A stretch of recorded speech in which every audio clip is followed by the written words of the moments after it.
Oh, see, I remembered this time. I hit the microphone button and everything, guys. Hey, I am Steve, and welcome to the Deployed from Detroit School of Leadership and Madness. Today is a day of madness indeed. Today, I am attempting to raise $80,000. Holy smokes. I don't know if I can do that, but I'd really like to try. That's the goal today. I have no money yet. I just formed the company on the 6th. Deployed from Detroit Limited is a state of Michigan nonprofit, but we're still not a 501c3, 3C. I gotta figure that out. If it was a droid, I'd know what it was. So we need help with that too, because it's going to cost us like $1,100 to get that. So here's what's going on. Let me guide you over to our website, deployedfromdetroit.com, and nothing. Oh, there it is. Okay, here we are. So here is our website, and if you pop on there, you'll see right here, this is the big one. This is the one we're paying attention to the most today. The first annual deployment. If you heard on the earlier videos or times I was on here, it was real choppy. My internet connection was not doing so hot, but I think I got that fixed. So hopefully we're going to be good for the rest of the day. But the first annual deployment, what is that? 9/11 turns 18 this year, and what does that mean? It means a lot of things, and I've read it once today, and it kind of gets me down a certain track, so I'd like you to read it yourself, but I definitely read it from the heart, and I meant it, and our goal is to eventually make it a tradition in the state of Michigan to send our high school graduates abroad for the summer. The same as they do in Europe. How does that relate to 9/11? That's a weird stretch, right? Well, we think one, we kind of owe it to them because they don't have a choice. And the class of 2020 is about to be dropped off into something they weren't even alive when it started, like in earnest. And we're going to ask of them some crazy things. We're going to ask them to unmelt the ice caps and get us out of the Middle East. And we're going to ask them to save us from ourselves. And we're going to ask so much of these people. And we're going to ask, less than 1%. But they're my friends and my family. And we're going to ask that less than 1% to go die somewhere. And so before we ask any of them to do that, maybe we should show them the world we're trying to protect, the world we're trying to preserve. Maybe America looks so different from the outside that when you come back, it's a completely different place. For better and worse, there are things I love about this country more because I was away, and things that really bother me.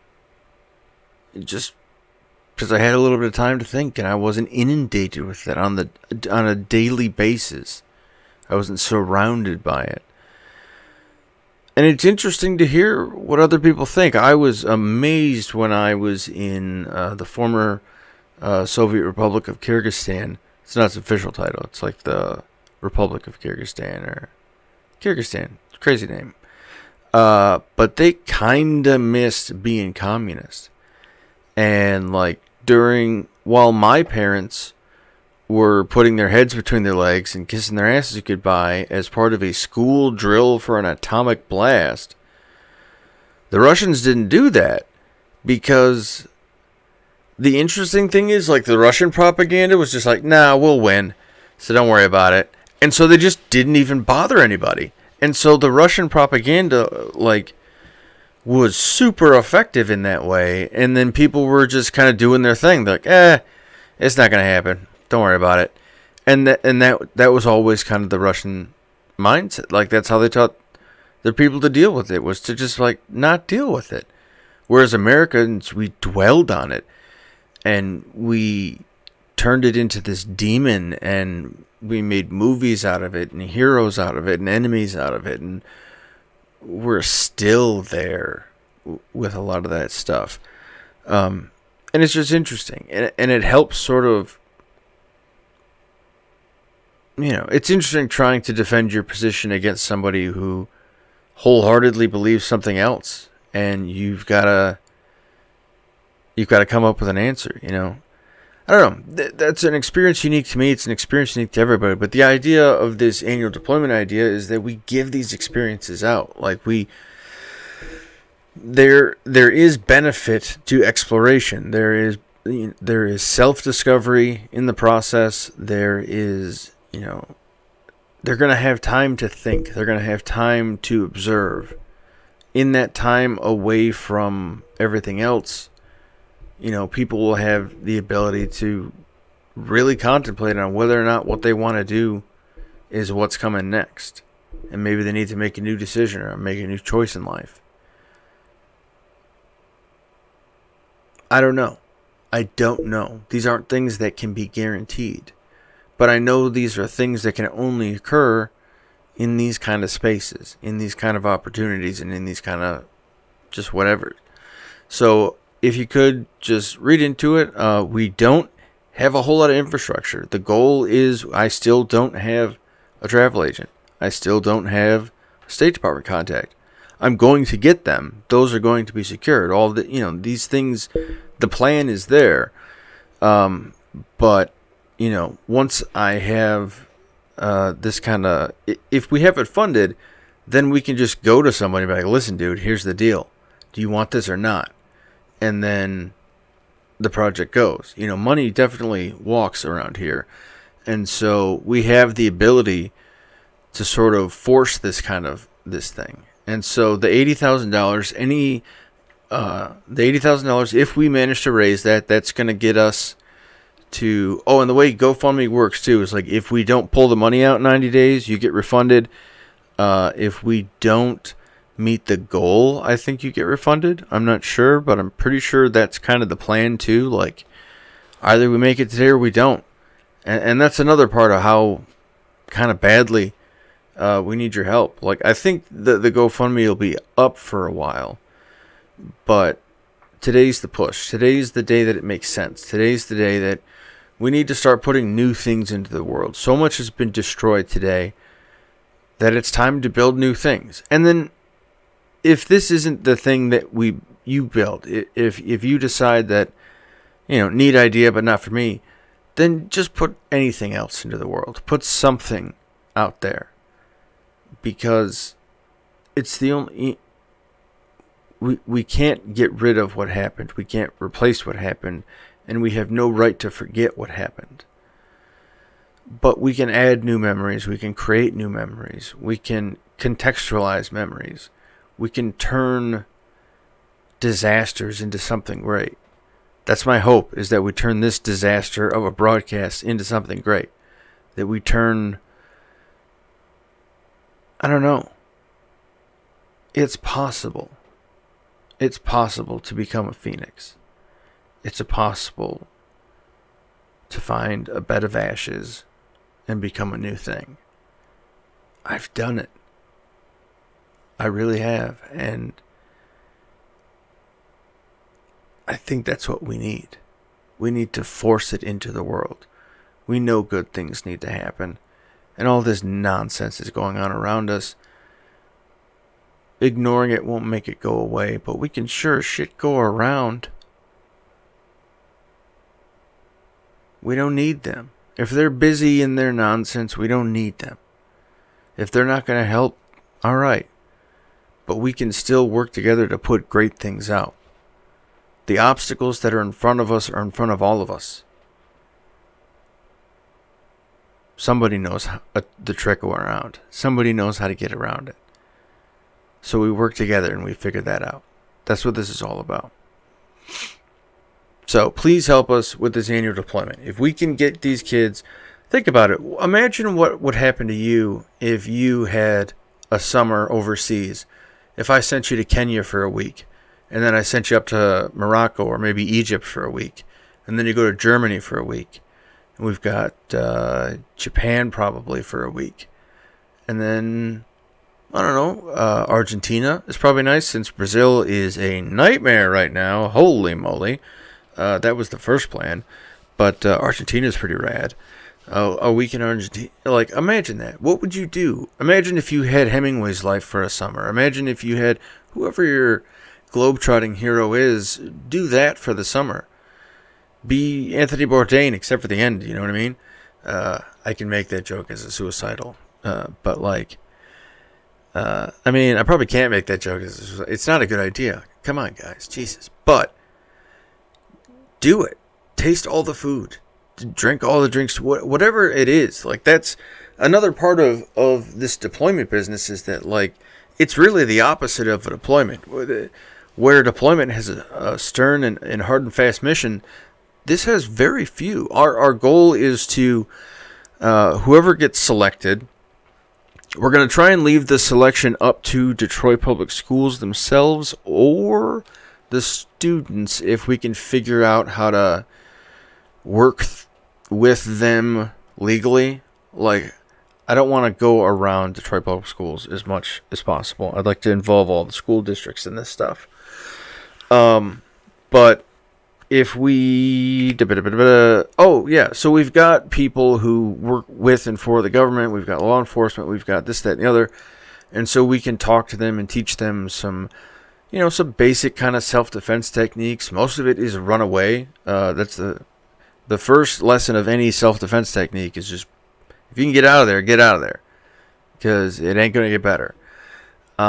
But we'll go through that. We'll go through the different briefings required for going to a new country. And so, like, hey, you're going to Kenya and you're going to this region. So here's what's going on in the area. Here's what's dangerous. Here's what's not dangerous. Here's we get these kind of briefings in the military.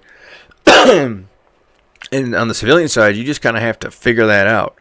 And that's not good. So we've got access to some material that we got to make sure we can find the unclassed versions and all that kind of stuff, or we can just kind of make our own copies of it.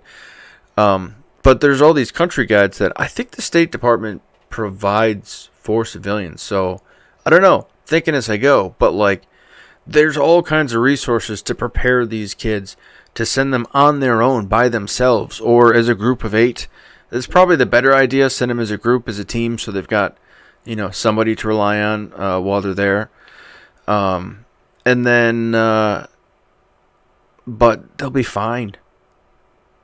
And it'll be risky at times, but the reward will be it'll be insane.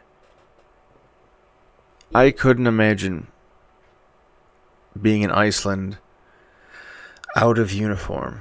That's my goal. That's a goal for me. I'd love to go to Iceland again. I was in Iceland in the airport for a very long time, and it was gorgeous. It was at night, but I remember flying over it, and I could see the ice sheets and the sun and the moon and the reflections, and it was insane. It looked like I was in a different place entirely. I mean, I was, geographically speaking, but I mean, it was a different universe. It was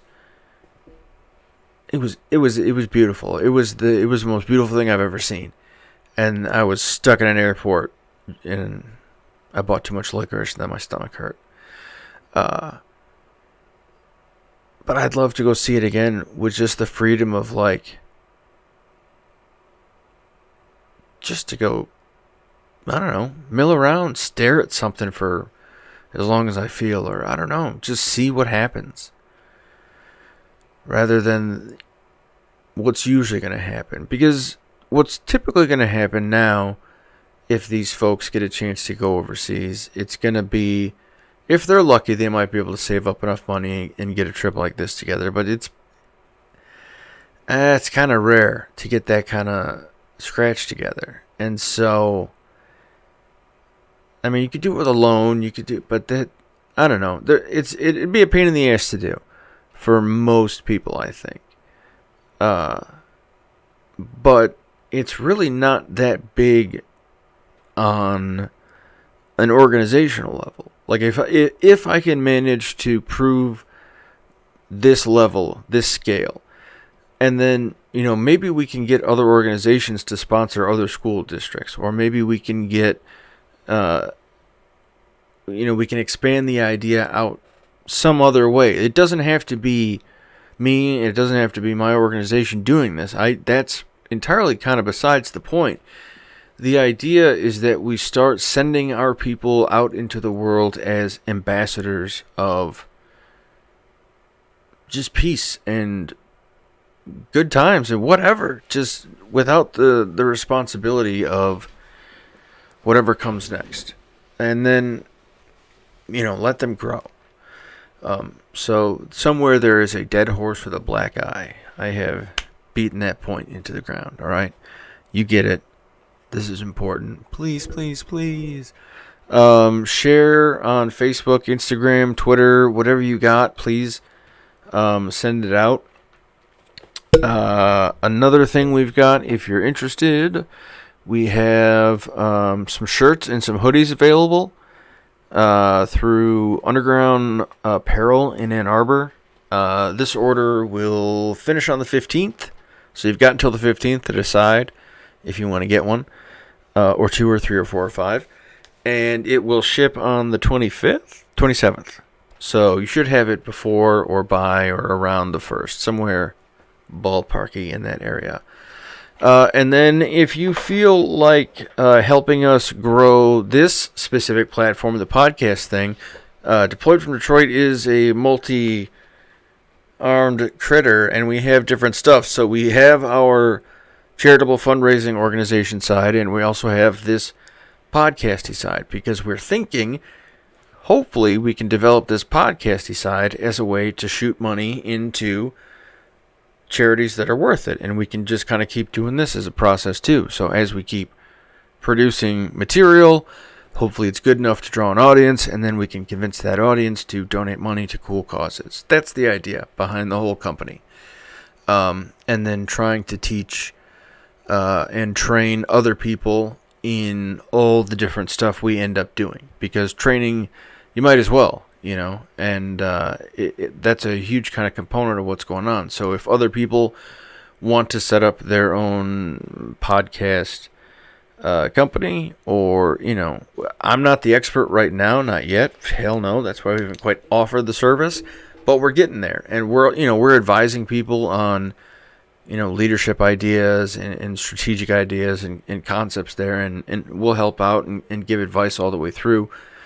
But eventually, we'd like that to be a bigger part of the mission, where we can start providing kits to people, and we can start building a space, a public space, where anybody who wants to learn how to do this can come in and just learn how to do it. And anybody who wants to, kind of make a PBS version or a public access. I mean, YouTube's already as public access as it gets, but this is maybe kind of like that middle step of kind of helping people figure out if this is something they want to do, what kind of training they might need to get better at it.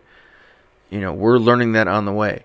We're definitely not awesome, but that's all right. That's kind of the interesting thing about this sector of the world right now, is that people are very forgiving as long as you're trying your best. And that's fascinating. It is fascinating, because it seems to be like the last place where it's true. And it seems to be the last place you'd expect it, because you hear about like, oh, YouTube comments are the devil.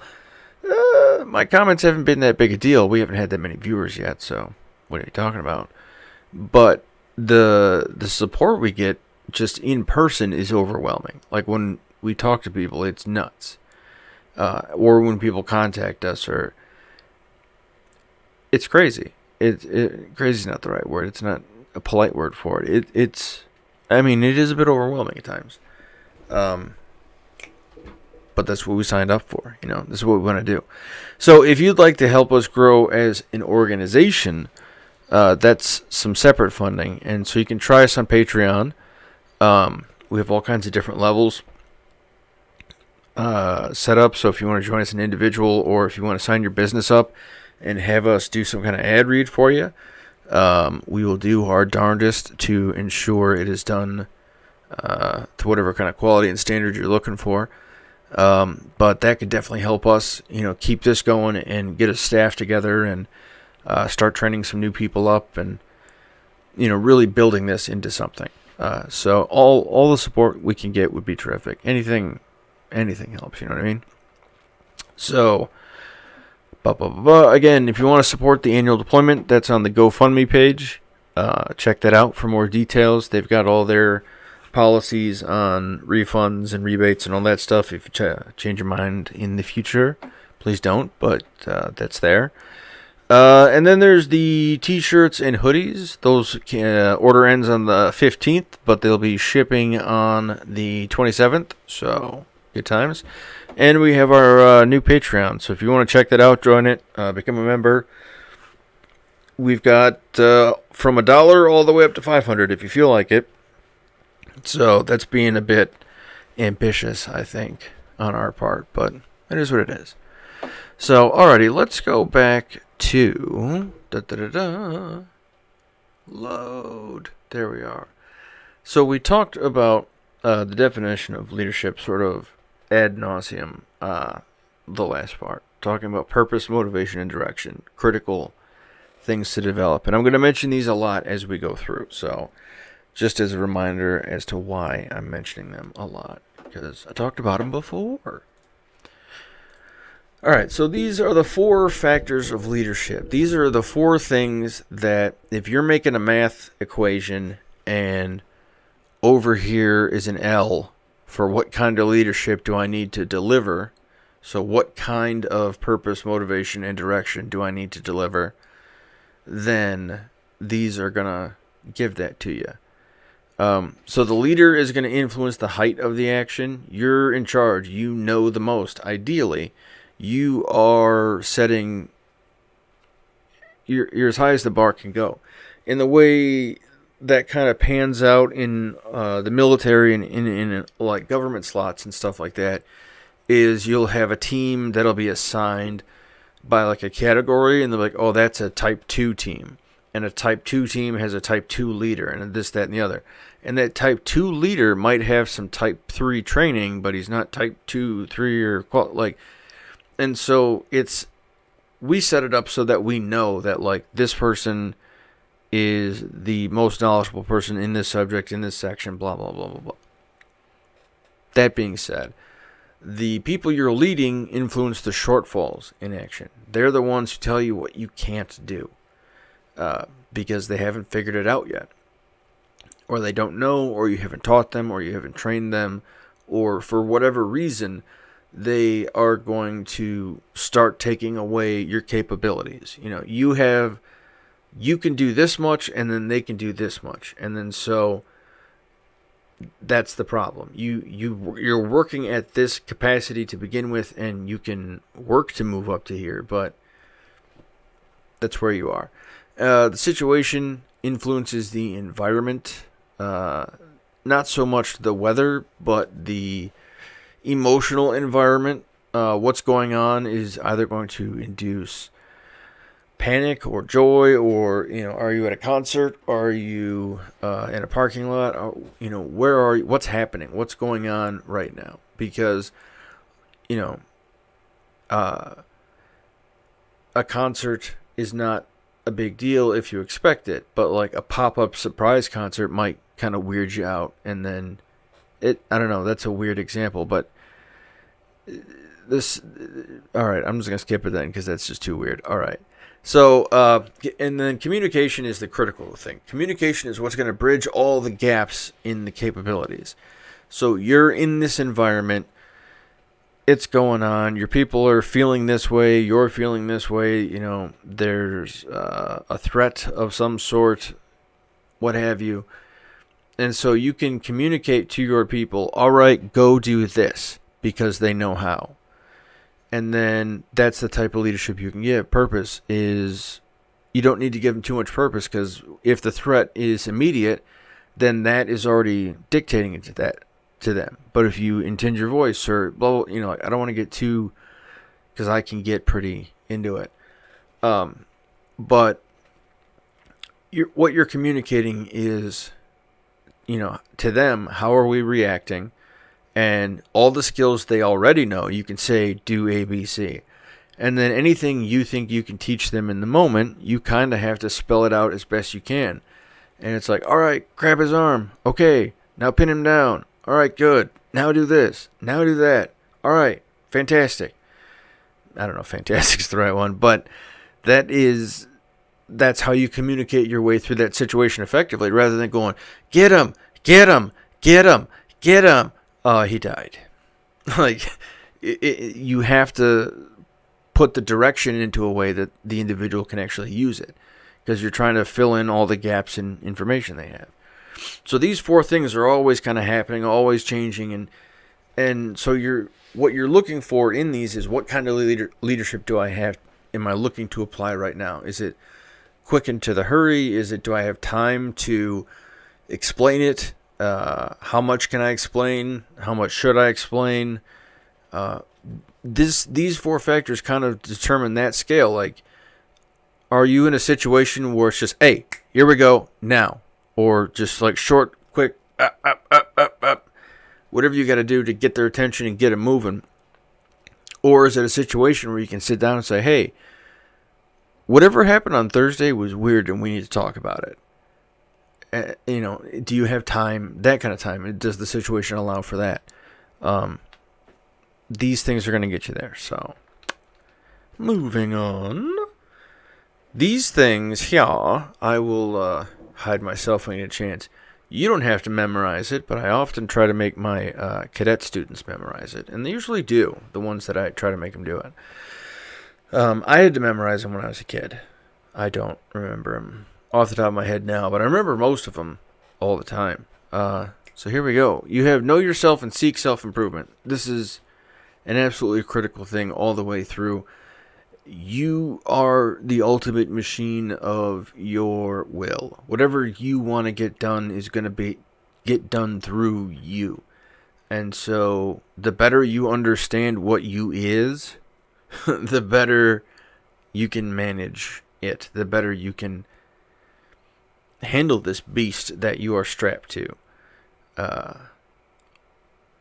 Yeah, it's tricky. And we'll get more into that as we go, because I think I have some sort of like detail on each of these, so I'll run through them. You want to be technically and tactically proficient. As a boss, as a leader, as a whatever, this is critical. You need to seek responsibility and take responsibility for your actions. Make sound and timely decisions, set the example, know your troops, and look out for their well-being.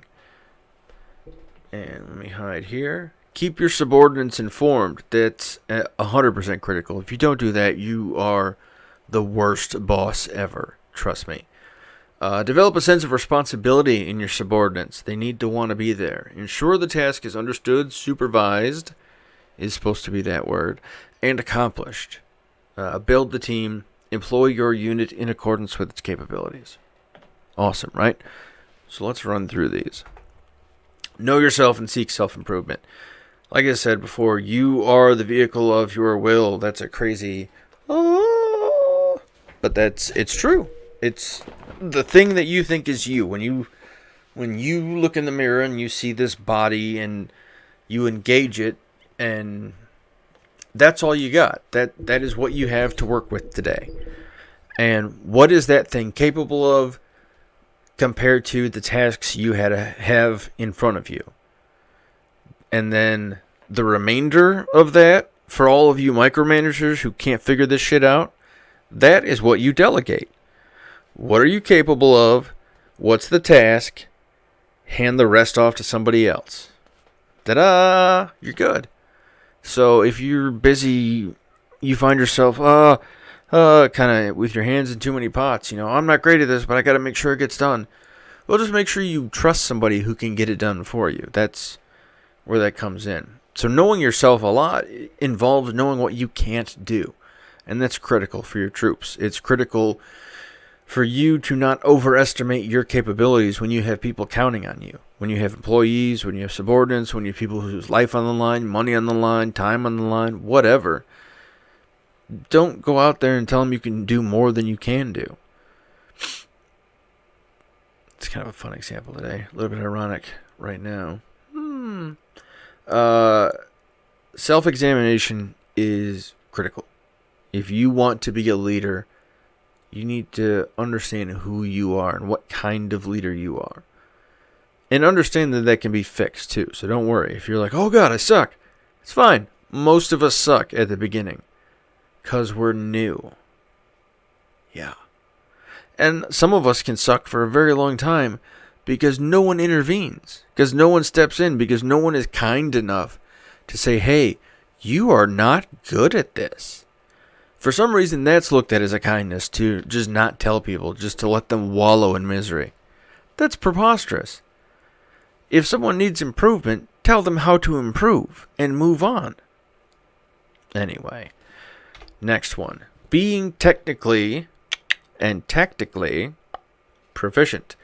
The technicality of a job is understanding the A, B's, and C's, all the bits and bobs, this is a type 4 rotor, and this is a type 7 rotor, and you need to know that this goes on that, and that goes on this, and these goes on here. All right. That is the technical part of the job. The tactical aspect of the job is, okay, we have an aircraft in, it's got damage here. All right, we need to get one of those over there, get 2 of those over there, this, that over there. Good. All right, roll it. You have all this crap stored in your head, not so you can impress other people with, that's called that, and that's called that. That's not impressive to anyone. The impressive bit is the tactical aspect of it, where you can apply it to what's happening in whatever's going on. So if you have some, even if you have some crazy sort of trivial knowledge, you know all of every single Pokemon. There's got to be some use in there. You've put a lot of effort in there, and you've got to find some kind of tactical use for that. There's got to be a place that comes in handy. Maybe not, but I don't know. I'm sure if you're playing the games, for sure. If you remember any of the crazy charts of what's good versus that, and fire versus water and plants, and yeah, that's sort of the tactical aspect of that, is putting out the right little critter to fight the other right little critter. That one's electric, so I need to get, let's put a hose on him. Let's get a water guy. Boop. I don't know if that's the right one. Maybe the electric guy will hurt. I don't know. It's been forever. And that's why I'm not a technical expert in Pokemon. But it's the same thing. It's the exact same thing as any other process. From combat to cuddling. Maybe not cuddling. I don't know. Is there a tactical use for cuddling? If you have a tactical use for cuddling, please email us. All right. So another thing, too, is you need to know your job, but you also need to know the job of the people above and below you. What are the people under you supposed to be doing? What is their expectation of the day? And then same thing for your boss. What is going to make your boss have a good day? What is going to make your boss have a bad day?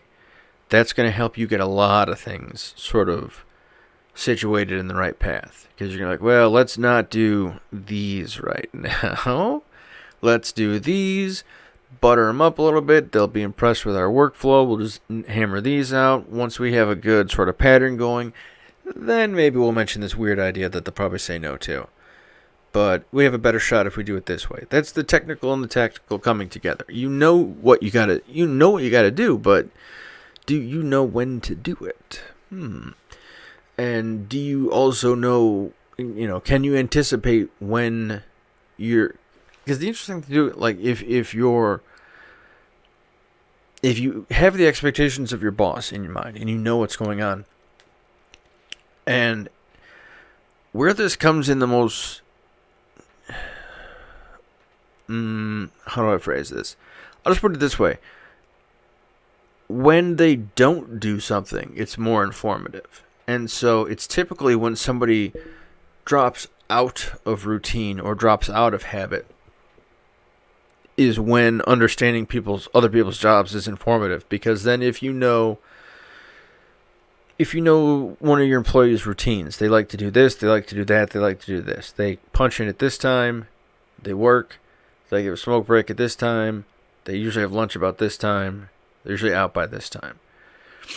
And then you see a break in that pattern, that, a drop in activity, that's more informative than sort of new activity. Oh, they got a Walkman. Okay, who gives a shit? Oh, they stopped eating at lunch and they just kind of keep going through the day. What's going on there? Something, I don't know. And so that kind of, or the boss hasn't sent any responses or letters or like whatever it is, these breaks and patterns, these understandings. And it can also help you get out of, rumors and goofy misunderstandings. Oh, I haven't heard from the boss in a week. I'm probably fired. Oh, it turns out he just doesn't read his emails ever. You're going to call him and let him know it's in there. Hey, boss, there's an email in your inbox. All right, cool. Thanks. That was it. That was all. Done.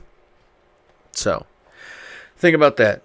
You also want to know about outside agencies. If you work with outside agencies or you engage with outside agencies, you might not think about it, but if you are a restaurant, you've got a lot of outside agencies. You've got health inspectors, you've got business and licensing, you've got all kinds of crazy people.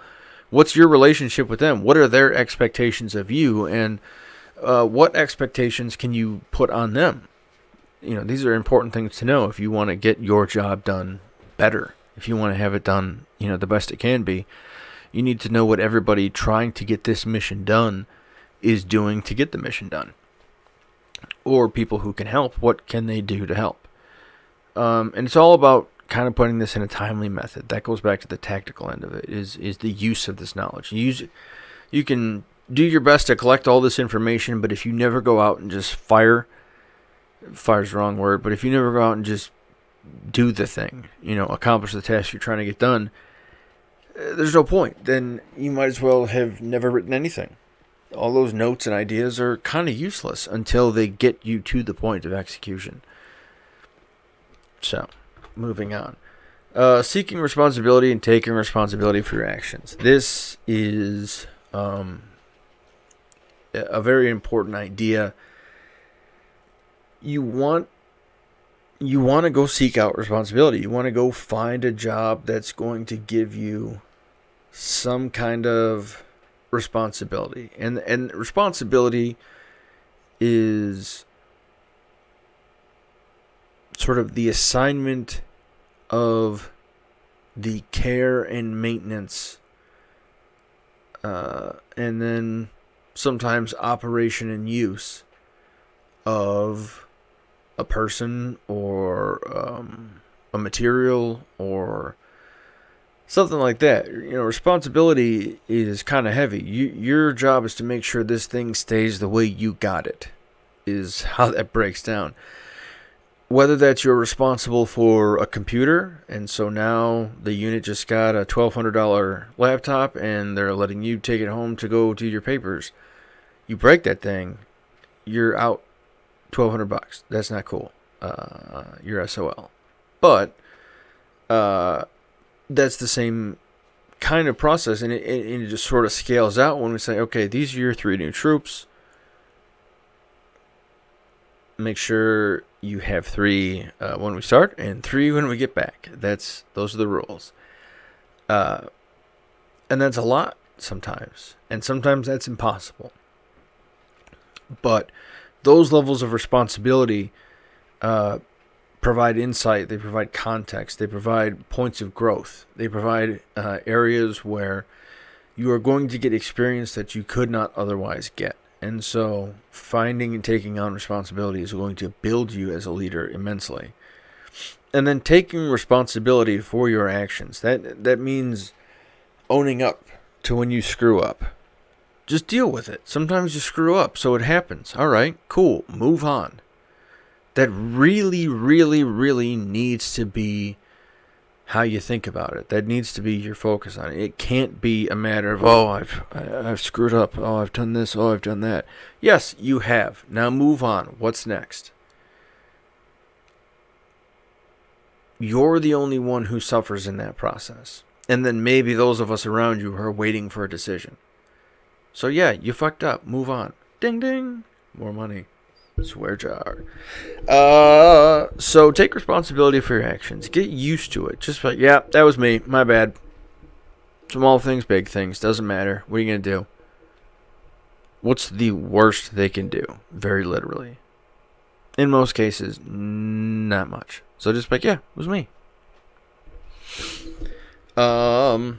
Also, take note and catalog of your mistakes. Learn from them. These are, if you have people who are kind enough to forgive you for your failings, be kind enough to them to not repeat those failings.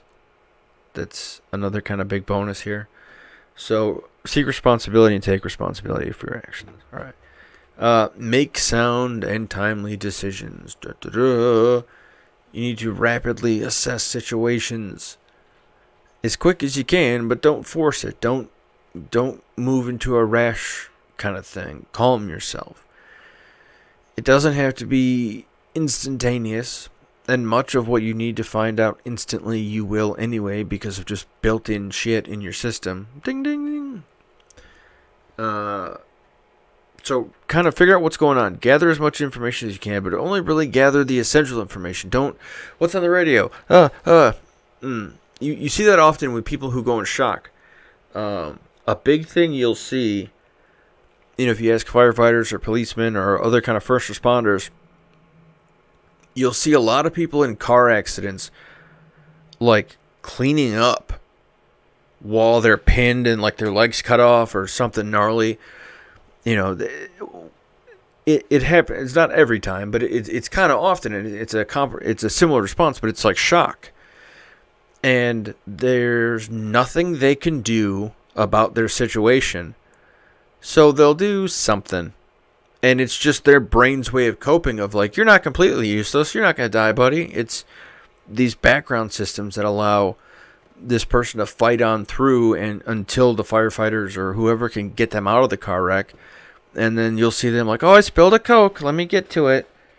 And they'll be kind of adamant. And sometimes they'll be a little too adamant. But that's where that comes from. It comes from they can make no other decisions at that point. I mean, they could either wipe the dashboard off or they could just scream for a while. Like, so, that's about how shock works. But you want to make your decisions before that sets in. Let's be serious, okay? But give yourself time to ensure that you're confident in your decision making. And that may require just practice. It may require you finding a method of practice, or just over time you'll gradually kind of get it. Put yourself in situations that require you to sort of rapidly figure out what's going on. Video games are sometimes good for that, for like figuring out, okay, this, that, and the other. I can tell sometimes what kind of a day I might be having, depending on how quickly I'm able to react to a game that I'm playing. Because like sometimes I can react just fine and I'm playing just great, and then other times I'm way behind just because of whatever's going on in my head. I sometimes get these interruptions between what's in here and on the way out. So it's a delight. But same kind of thing. You want to gather the information as best you can, but be confident with it. So learn how to develop confidence in your decision making. Announce your decision in time for your subordinates to react. If you don't tell them in time, it's kind of dumb. If you're like, well, I was thinking we could have done this. Well, who cares? Now we have to deal with the new situation. Who cares about the old situation? So make sure you can, if you have a brilliant idea, make sure you tell people. And consider the short-term and long-term effects of your decision. What are the good and bad effects of what you're doing? I've been considering that kind of all day with what I'm doing. I only have one viewer right now. That's fine. It's awesome. I have had very little traffic, very little flow, but there's a lot of reasons for that to be true. I've done zero marketing. I've put no effort into marketing. I've done quite a bit of very little, but still quite a bit, But what's the long term and the short term of this? My hope is that the long term of this is that we develop a culture of explorers again.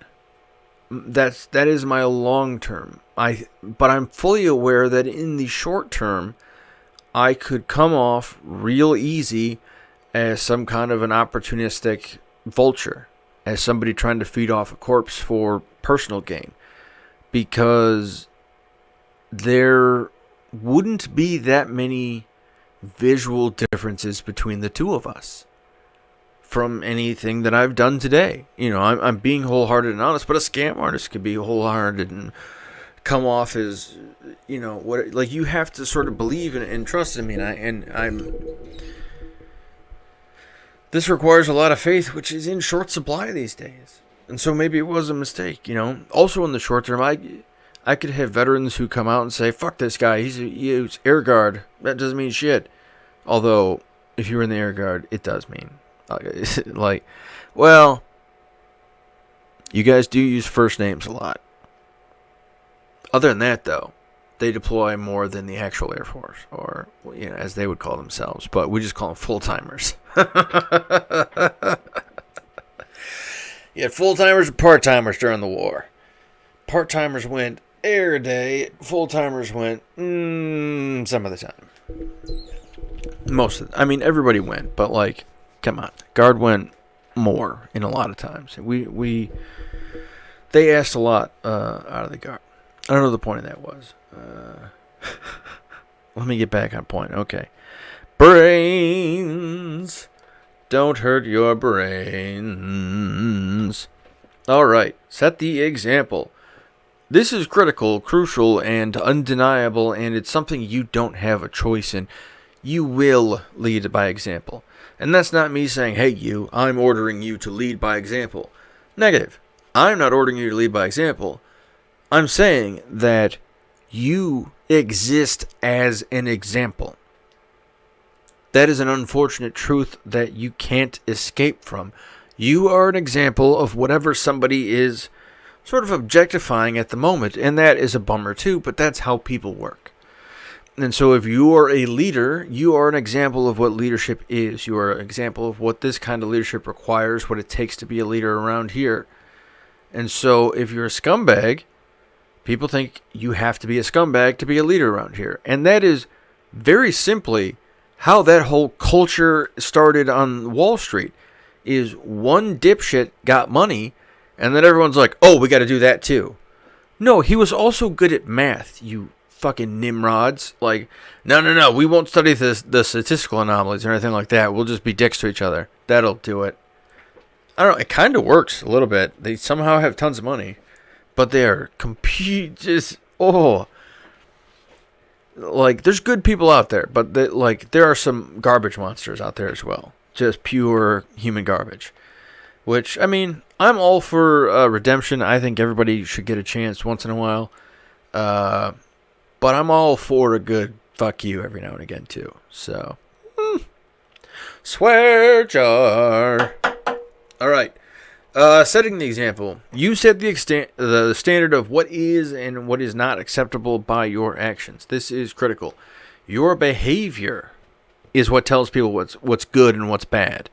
You can give a speech all day. You can get up and say all kinds of flowery, delightful words. You can get up there and sound like Winston Churchill.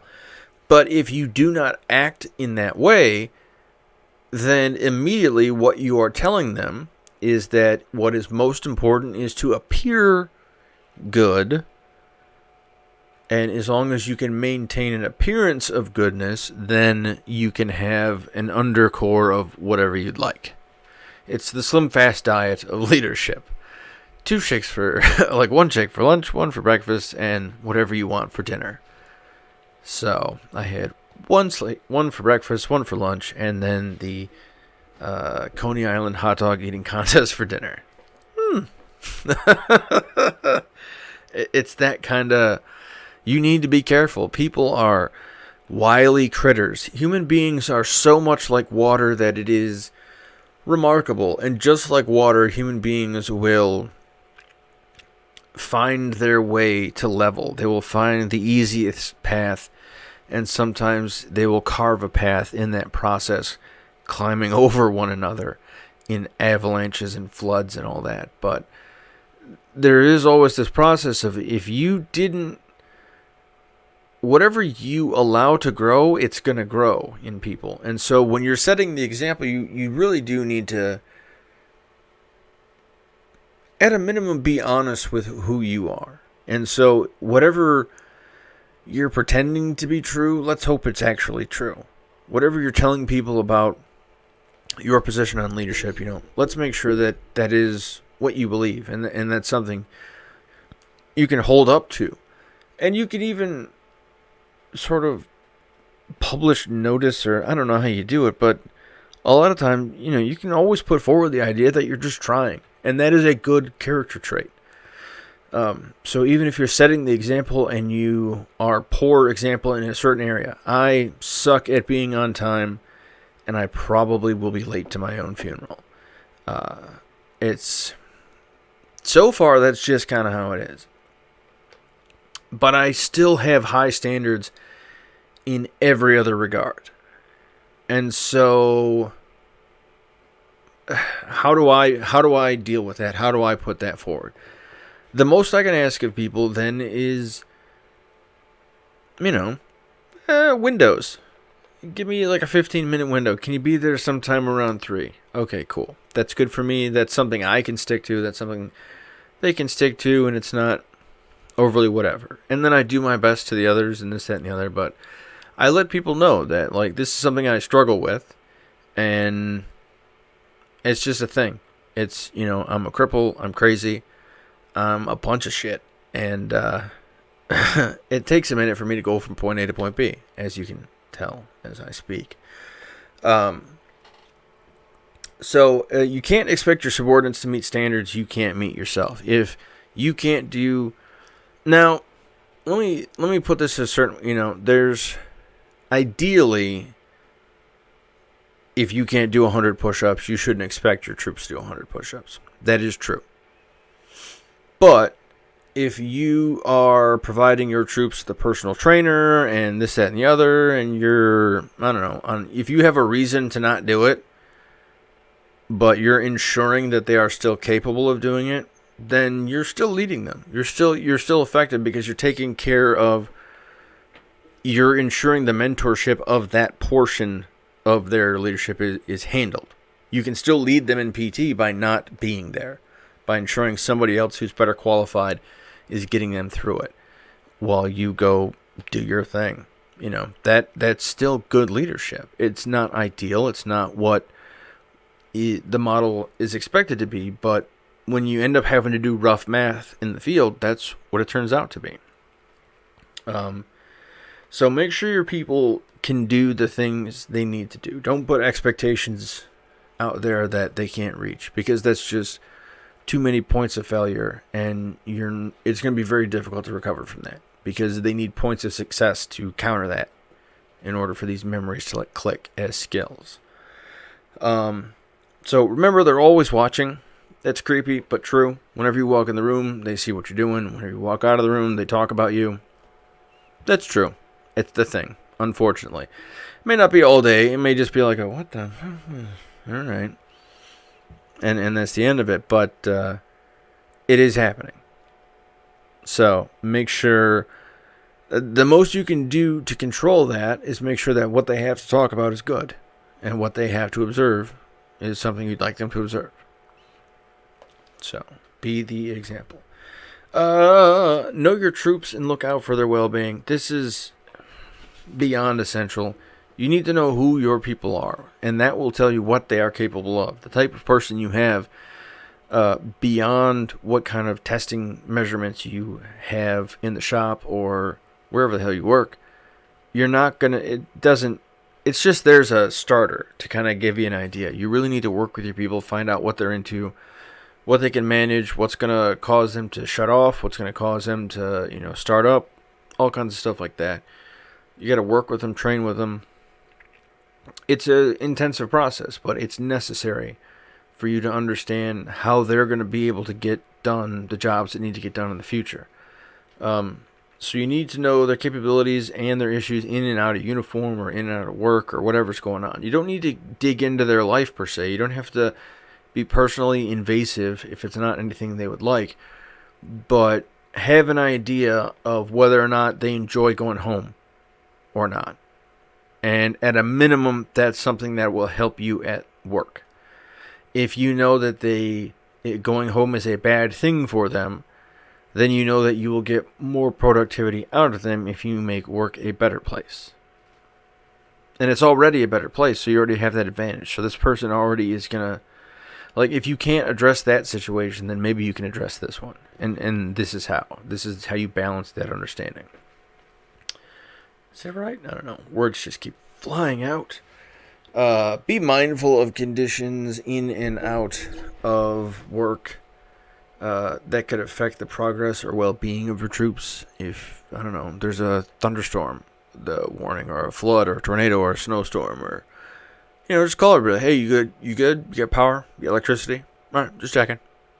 See you Thursday. Bye. Do that. Knowing and caring about your troops, it's going to build trust and respect. It's going to, and that's the only real way to get respect. You're not going to get respect by coming in and, waving around whatever you think you can wave around to get it. But it's through them understanding that you're going to be there to make sure that they succeed. That's where their respect's going to come from. And then this emotional bond that you develop with your troops, and it doesn't have to be, you don't have to be their friend, you don't have to be anything more than co-worker and boss or whatever you want to be, but this level of depth that it provides will give you better opportunities where you're not going to have to resolve situations with like negative kind of punishment. Because then you can just say like, I'm disappointed, and you break their heart. And that's way more effective than making them go run around the building or whatever. So usually in most situations I was in like a short-term kind of training thing, where I had like a week to train some people, I'd spend most of my time at the beginning of the week specifically trying to get them to sort of really be convinced that I was there to make sure they succeeded. And then Wednesday, usually I'd break their fucking heart just to make them get to work, because I spent the first 2 days making them kind of like me and working on skills a little bit, but I didn't have a whole lot of time to work on skills. So then their inspection scores go down, which it's part of the plan. And then Wednesday, I'm disappointed. I thought I could trust you guys, or whatever, you say, and then all of a sudden they just bust ass, and then the next day everything's good. Thursday you're clean, they get best inspections, Friday best inspections, Saturday honor flight or honor platoon or whatever you want to do. It's just that easy. It's not easy. It took a lot to get there, but I figured that out when I was 19. And it's just a matter of knowing your people. What are they wanting to do that day? And how do you drift the idea that what they want to do and what you want to do are the same thing? That's what leadership is in a lot of ways. And knowing your people is the only way you're going to find that out. And then looking out for their well-being, that's the only reason you have a job, to make sure they can get done what they need to get done. Developing a sense of responsibility in your subordinates. This one, they're all critical. I shouldn't preface it. I shouldn't be so critical on myself in the middle of all this nonsense. All right, let's get to the point here, shall we? You want to develop a sense of responsibility in your subordinates. Best way to do this is to give them responsibility. Give them a job. Hey, you're in charge of the class hamster. Don't let it die. That's a huge responsibility. Life and death over a wee hamster? Kind of gnarly. That's why a lot of those hamsters die. But, that's a critical lesson, too. That's why goldfish are so important to our society.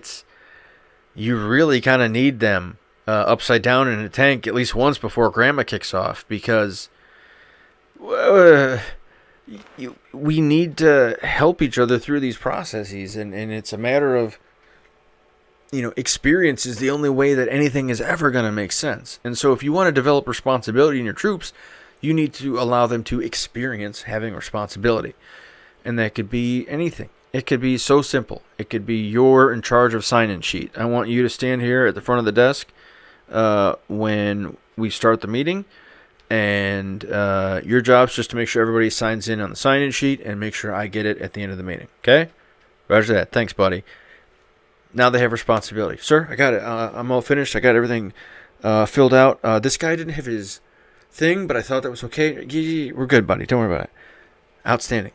This is what I needed. Boom. Responsibility. They feel good. They did a thing. And then you give them another job another time. But giving them that initial bit of responsibility is what's going to allow them to understand why to stick it out, so that good feeling they're going to get from that, like, hey man, thanks. I need this. Saves me so much time. You have no idea. And they'll be like, all right, yeah, no problem. And then they're off and they're feeling good about their thing. And so they have that joy of success, of validation, of not only are you a valuable individual, but you are a valuable asset to this team, and you are valuable to the leader of the team. Holy moly. There's all kinds of crazy psychological crap that kind of builds in there. And you need that small anchor point, because when you say, all right, I need you to take the trash out. I know it's not the best job. It's not the greatest job, but it's got to get done. Do you think you could help us out with that? And I'm like, yeah, I got that. They will definitely do that if you've given them something earlier ahead of time. Now, they'll probably do that if you're in the military, because they go to prison if they don't do what you say. But at your civilian job, taking out the trash is kind of like a shitty starter thing. Everybody kind of does it. But if you want it done effectively, give it to somebody who understands why you don't want to leave nasty little pieces of garbage in. Like, I don't want to have to keep telling re-inspecting trash cans. That coming from, I used to be a chef for a while. And this would be a big thing when we take out the trash, is I have to inspect the trash cans. And it's like, we can't have disease magnets in a kitchen. And so we need to get all the disease magnets out. So when I say empty and clean out the trash can, I legit mean that. I want this thing emptied, hosed out, rebagged, whatever you got to do, get it done. And so rather than re-explaining that over and over to a brand new troop who's just like, oh, what the fuck? This job sucks. You give it to somebody who's been there. It's crazy. You give the worst jobs to the people who've been there the longest. Or at least been there a minute. People who are going to understand why you need all that little extra detail. And so, the menial job would be like, hey, you take the bags he's got piled up and you take them out to the dumpster. That's what you give the brand new person. That's their involvement in the garbage process. And then while they're helping the garbage person, that's not a fun title, but while they're helping the person, take out the garbage, and explain, like, yeah, the bosses are a big stickler about being clean on stuff. Like, when they want you to take it out, and so this person is going to, just like we were saying in the mentor and the mentee process and the one-room school, you have the older kid telling the younger kid how things work around here. And it makes everything work 100% smoother. It's the whole process. And so if your people understand why they're there and what's going on, they'll help each other out through the process. And they'll be better able to help each other out through the process too, once they have that kind of, like, this is why we're here. Because if they understand the mission, they can sell the mission. And then you're good to go. You want to ensure the task is understood, supervised, and accomplished. This is intensely critical. I know I said I should stop calling everything good and important and critical, but I caught myself at the last moment. I said it anyway. But you want to ensure what you're doing, they know what's going on. They know what they have to do. Anything you neglect to tell them is something you allowed them to do. And you really need to think of it that way. It's a difficult kind of set of considerations, but it's critical. You need to communicate your wishes clearly. What do you want done? I need these trash cans taken out at 5 p.m. every day. And they need to be completely cleaned out, and they need to be whatever. So then you determine what level of supervision is required. All right, I'm going to send one of the older troops who's done this before, make sure they get this done correctly. Oversee the task as needed to ensure it's accomplished correctly. Do I need to sit there and watch as the boss as they hose this out? Maybe, if I'm trying to prove a different point. But if I'm just making sure this gets done, I probably have somebody else who can keep an eye on that. Unless it's a small shop. If it's a 2-person operation, a 4-person operation, if it's, however many people you've got, yeah, you may need to be the one doing it. But if you have a larger kind of operation going, you've got a sergeant type person. I'm sure you've got a half gruff kind of been there, done that troop. Send them to go kind of keep an eye. Like, make sure hose head there doesn't break anything, all right? Cool. You're good. Your task is handled. So anything you leave out is something you're planning on happening. That just consider that as you go forward. All right, and building the team. Everything we do is a team activity, regardless of our conception of it. Human beings exist as one species, as one individual entity that covers the entire globe. A swarm of, I don't know, whatever we are. And, whatever we do in our own life is going to have impact on someone else's, especially these days where none of the food we buy or eat comes from where we live anymore. Like, most of our food comes from Brazil. Most of it, I think. At least the beef. I don't know. I may be way off now with all the trade wars and this, that. But for a long stretch, I think Brazil was the beef capital for a minute. I think that's why they're going buck wild on the forest right now, so they can catch up and keep at it. So if you want to fix the rainforest, don't eat at McDonald's. I mean, it's not their fault, but that's kind of where the chain of evidence goes. It's just don't eat beef, period. That's why they're doing it. Eat pigs.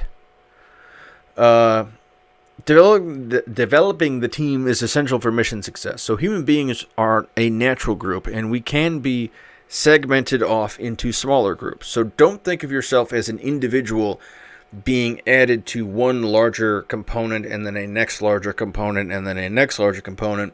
What's very literally happening is you are part of a pre-existing larger component and then dividing yourself into smaller and smaller subsets of that larger deal. Weird, right? It doesn't look that way, it doesn't feel that way, but that is what's happening. So when you're developing the team, you're taking a chunk of a pre-existing society, and then you're building a smaller group of that that is sort of task-driven. So you have found these people within this group, or from these disparate groups, or however you've done it, but you've taken these larger segments, created a smaller portion, but with the purpose of accomplishing a task or getting something done. And everybody is capable of this. Everybody's good sort of naturally at working in a group. Whether or not they're effective is the other, that's the problem. Is you have to teach them to be more effective. They have natural capability. They can do it. They can do it way better than like a bird. But, you're still going to have to put some effort in if you want to get them working more, together. Each member should know their own role and trust that the other members do too. So that involves training as a group, training as a team. It includes the leader. Make sure you know what you're doing and make sure your team knows that you are just as capable as they are, that you can get the job done when the whole team gets asked. The leader needs to fit into the team but still be able to lead, able to make decisions that might bum other people out, and the rest of the team be okay with that. It's a difficult dynamic to get through, but again, it's a practice thing and it's an experience thing. And so it's going to be a matter of you putting yourself in situations with your team where you're going to be required to make crazy decisions and this, that, and the other. And so it could be as easy as board game night or playing euchre or whatever it is, but take your squad, your team, your section, your unit, I don't know what they have in the civilian sector, but your itty-bitty group, and then just go hang out and then see how one another solves problems and asks questions and just see what their version of the world looks like. And you'll start to just perform better. It's just a natural sort of side effect. You might get some more infighting and drama the more people know about each other and the more they interact, which is something to know and avoid. But it's going to happen. And so just know how to deal with it when it does happen. That's another kind of thing coming up. But the result is better. Fraternization is something people kind of definitely don't. Most people frown on it. Most organizations frown on it. Most people have different definitions of it. Sometimes it's you can't even speak to people of different pay grades. Sometimes it's just don't hook up. Or sometimes it's just don't get married and just don't tell us about it. Like, there's all kinds of different rules there. But I think whatever kind of interaction comes out of it is typically beneficial, because it's better that it happens, because it's likely to happen anyway. If it's a behavior trait, if it's a character trait, then it's a repeated trait. So it's better that you observe it in a place ahead of time that is not going to be detrimental to what you want to have going on. And so that's part of the reason you really do kind of need to socialize and go to these mixers and these forced fun, like, I hate them with a passion. As an agoraphobic in general and a nerd specifically, I fucking hate socializing. Ding ding, swear jar. But it is required.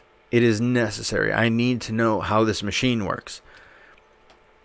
I need to know what's going on. It's if I'm going to be a mechanic, I got to look under the hood. And that's how we look under the hoods as humans, is we talk to one another. We communicate with one another. And so the only way you're going to build your team effectively is if you guys are communicating, and if you're having these experiences together that you can communicate through. This is how I'm feeling right now. This is how I'm dealing with it. Oh, we got this, we got that, we got, whatever you're reacting to and sort of observing, whatever. But that process itself is the benefit. It is what's going to lead to the benefit. So the specifics of it don't necessarily matter, as long as you can kind of get to a point where these other little elements are occurring.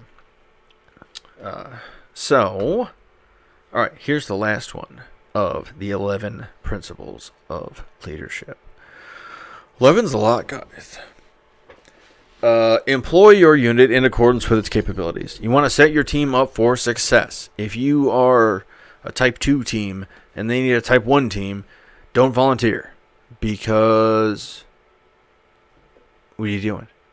They need somebody who is better qualified should be in that slot, so let them get in that slot. If your team can't handle it, don't volunteer your team for that, because someone else will. I mean, if we're drawing straws and it's one of those kind of situations, then go for it. But, let's say there's a tornado and you and your buddies are, you got a truck and you got this and you got that. Cool. So you volunteer to clean up an area. Well, you break a window out of your truck immediately, a tire pops, you have no money, this, that, and the other thing. But now there's this whole area that's, you volunteered. You said you could do this. You said you had the ability, the logistics, the manpower, all that to support this operation and get this area cleared up for these people. Now you're a liar. Oh, holy moly. Like, it's a whole mess of whenever, so you got to look at that situation. Can I volunteer my company to clean up after this incident? No. We have vehicles, we have crews, but we don't have the fuel logistics. And so you got to pull out, and say, I can't because of these reasons. And then maybe they might come back with you like, all right, we'll take care of fuel, we'll take care of this. Can you do it then? Roger that, good to go. And so even when you pull out of a situation, or you pull your team out of a job, that's going to let the organization you're working for know like what they got to do to adjust. And maybe they can help you adjust to get you back into the fight. But they're not going to know, and otherwise, unless you have some kind of catastrophic failure in the field. So let people know ahead of time what's going on. Use them in a way that their strengths are used and that they're challenged enough to learn and grow without failing completely. Give them a task that they can get done. That's going to be. It shouldn't be a cakewalk, because that feels like a waste of time. Even if it's an extreme effort, it still feels like a waste of time if it doesn't have any sort of real, if the value doesn't stack, to their capability. If you've gone through and you've made these guys, like, let's say you train a team up and they're like SEAL Team 6, they're the best, and they can get into any situation and out of any situation, or whatever the mythology is of this sort of combat force. And you make this kind of crazy combat force, and you get them for it, and you drive them, and they're ready, and they're going, they can do this mission. And then the first mission you get them is they're going to be running security for an apartment. And it's just one desk with 2 chairs, and then they got to like walk around once an hour. And that's the job for the next 5 years.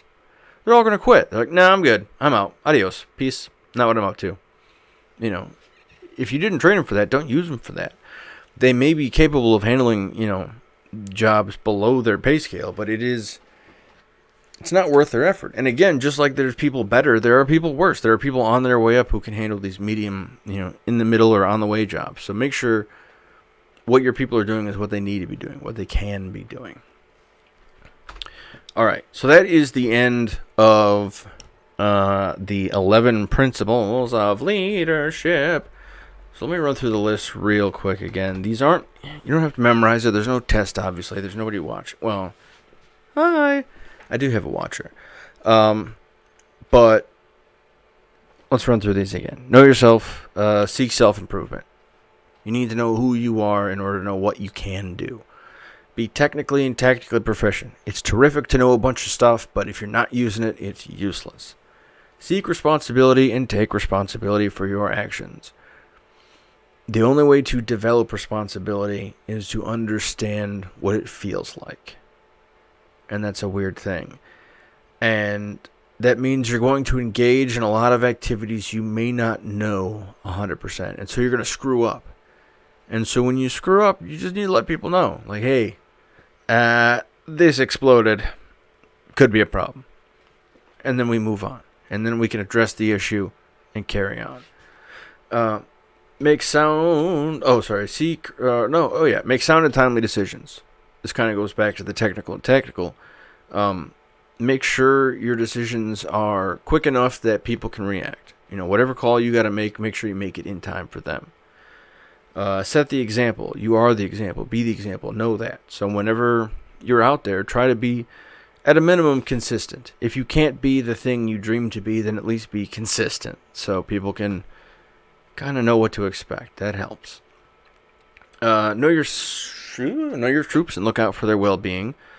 This is critical. If you are the instrument of your own will, then they are the instruments of their will. And so now you have to manage however many separate wills and will instruments, or whatever we're calling them, but these crazy devices and creatures. You've just added a whole lot of new things to the mix. And it's not like you've just been handed 6 versions of the same car. It's like you've been handed 6 different brand new cars, or old cars, or just random cars. And these vehicles that are carrying your people around are completely, who knows? And so you have to get in the inventory. You got to figure it out. What's this one do? What's that one do? Where's the lights? Where's the buttons? All that kind of stuff. As cold and creepy as that sounds to be so mechanical about it, I mean, that is what we do. That's why we do that on other things, is so we can understand how best to use them, and hopefully understand and develop an understanding that there is risk in using other people, and there's reward in using each other, and understanding, how we can help each other and use each other as a resource. There's how that benefit exists. But it doesn't make sense until you're there again. So, again, that goes to the experience idea. Freaking. Just kidding. I'm fine. Keep your subordinates informed. Let them know what's going on. Don't oversaturate them, but make sure they know what's going on. Anything you don't tell them, you have no right to expect them to know it. That's just how that works. I know a lot of employers have weird expectations on their employees. That they just know weird shit just randomly, and then it's preposterous. Unless you have told your employee, they're not going to know. I put it in an email on the message board that you didn't tell anybody. You might as well have wrote it on the bathroom wall. Just as many people are going to see it. And respond to it with that much credibility, too. Unless you actually care about your people and demonstrate that you give a shit, that they need to be there and they need to know this. And you walk into their office or their space, or you go, hey, I need you to go to a class we got on Tuesday to get caught up on this. It'll help out with, the system we got going, blah, blah, blah. Oh, yeah, no problem. Yeah, it took you a little bit of time, but that is going to pay off tenfold. Just the same as somebody flippantly ignoring you with an email is going to pay off tenfold when you start losing members and your retention goes down. If you start losing employees, if you start whatever. If the environment starts to sour because no one is communicating, they're all just secretly furious with each other. That's not helping anybody. Develop a sense of responsibility. Again, you got to give them something to feel responsible for. That little responsibility to start with sometimes helps, and great responsibility, all of that shit. Just give them the opportunity to hold it for a while. That if you've had that kind of responsibility, you understand what I'm talking about. And it's a very almost impossible to describe kind of weight that comes on you when you take on certain responsibilities. And it's something that can only be felt when you have done that. And so you need to present your people. And just like you'd train anybody else with weightlifting too, start off with the little weights before you start moving up to the big ones. Otherwise, you're going to break their back or something preposterous. Ensure the task is understood, supervised, and accomplished. Make sure your people know what you were talking about. You trained them, you got them ready, and if you don't tell them what to do, they could still go haywire. So you need to make sure that, all right, remember how we talked about that class we had on Thursday? Well, we need to do half of that stuff. So remember these 4 things, that, and the other, and then plus the thing from last time, and however you got to get it out to them. Make sure they understand that, this is what needs to happen right now. This is what I'd like to have happen in the next little bit. And when we're done, this is what I'd like the result to be. On it, boss. And then you're good. You're all set. And if you've built that team, you can send them out on any kind of job. As long as it's the right kind of job. Whatever you've trained them for, send away. Because if you have done all of these things, not only have you sort of developed yourself as a leader, but you've developed other people into leaders as well. Because by the time you have built them as team members and they have understood responsibility and they have understood the value of your mission, of whatever you're trying to accomplish, they will begin to lead on their own. They will begin to become examples of what you'd like to see in your organization. And that's leadership by example. And so they naturally become leaders. They become sort of subordinate leaders. And as they begin to take on more and more responsibility, that's when you start giving them leadership roles and responsibilities. And now you're the assistant. Now you're the vice. Now you're the this. Now you're that. You push your people along. But this process, these 11 principles of leadership, which you can get from the Army Field Manual 22-100. If it's not in the current edition, it's for sure in the 92 and 94 editions. By the way, everything, all the PowerPointy stuff I'm reading off of in the back here, that's all stolen from the 22-100. I think it's called Military Leadership is what it was in 92 or 94 or 96 or 99. I can't remember off the top of my head. It was in the 90s though. But these 11 principles of leadership are in there, and they kind of run themselves as an interesting kind of cycle, a hero's journey through becoming something that we need in all spaces too, not just whatever organizations I'm in or have been a part of. I can see the need for good leadership there, but I see the need for good leadership everywhere. And you will get better leaders when you become somebody who demands better leadership. And this is how. If you develop yourself as a leader, then sort of naturally it's going to take a certain type of person to lead you. And, if the whole population I mean, that's a bit of a push, but if we get enough people confident in their individual capabilities, then they will demand better leadership because they won't be so afraid. They'll be confident in their ability to get through dark times. And so they won't need anyone else to get them through dark times. They'll just need someone to keep the machine running while they handle the rest. That's the ideal sort of setup for this kind of government. Is that we go, all right, see you guys in 4 years or whatever when you're done putzing around. That's the ideal. That should be our relationship with government. But we're kind of in a position now where we don't have a whole lot of confidence in our capabilities. Jobs are disappearing. All kinds of crazy stuff's happening where people just feel like garbage. And they don't have a whole lot of great opportunities to feel great about themselves. And that's how we end up with bad leaders. Because we have people who they just don't know. They'll take anything at this point. And that's dangerous. You know, it's the same danger you run into as you're going through, you know, struggling with mental health, struggling with depression, anxiety, suicidal thoughts. These 11 steps aren't going to cure them. These are not by any stretch going to get rid of them. I still, once or twice a day, think about a knife in my wrist. It's creepy. I don't like it, but it's in there. It's just a thing. I didn't even put it. I don't think I put it in there. I don't know. But I get like, I pass by my kitchen and I'm just like, and I just see it. I don't know. It's a thing though. And so, but I know that about myself. I know that that's just a hologram that pops up whenever I'm in that area. And that's what I treat it as now. It's not me thinking about suicide. It's a weird, goofy reaction I have that pops up. So that's all it is now. I know that. It's a goofy reaction. And so I put it there. And I give myself some kind of proficiency. Like, I could run through the whole cycle here, but like, I give myself techniques and tactics for dealing with the situation. More and more I test the waters. That's kind of my version of taking responsibility for my ailment. Is I kind of know what I can't do, but I mean, I might as well figure it out again. I might as well test it. I might as well try. I might as well.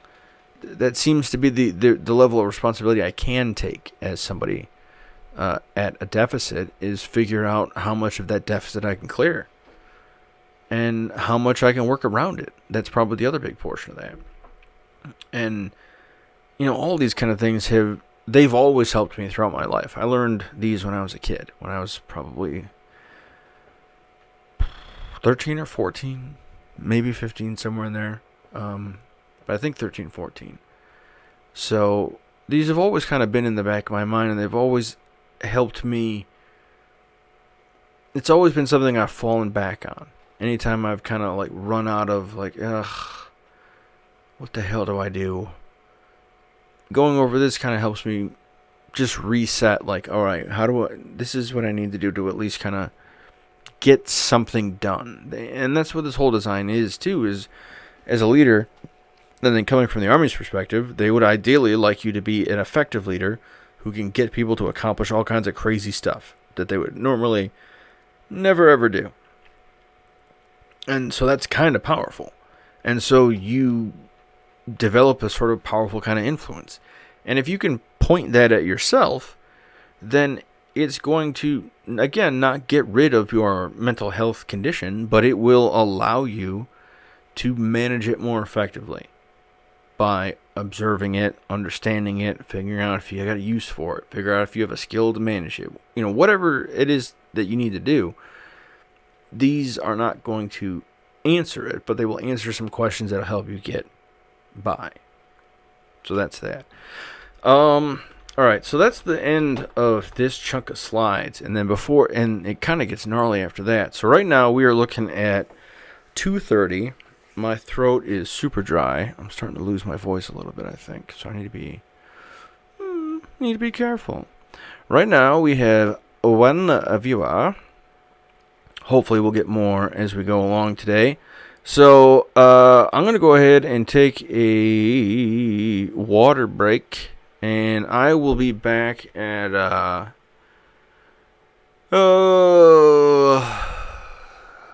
let's say 3 p.m. Let's do 3 p.m. So if you've got the opportunity, you got the time, you got the money, drop over by deployedfromdetroit.com, donate to the annual deployment, or join our Patreon, or buy a t-shirt or a hoodie and support us, help us out. Right now, we're a state of Michigan nonprofit. We're not we don't have the 501Cs and 3s, and you know what I'm talking about. But we're getting that. So if you donate to the t-shirts and Patreon right now, that's going to go towards getting us our nonprofit status and kind of keeping this thing going. But everything on the GoFundMe is specifically for the annual deployment and setting up kind of hopefully a tradition of sending people on trips as a gift for graduating. I mean, I think that's a cool gift from the class of 2002. You know, maybe that should be our gift. Give them the summer we didn't get to get. Alright, gang, I will be back at 1500 local, so I'm going to take a half-hour break, rest my raspy voice. Please, please, please like, share, subscribe, do whatever you can. Get the word out, raise some...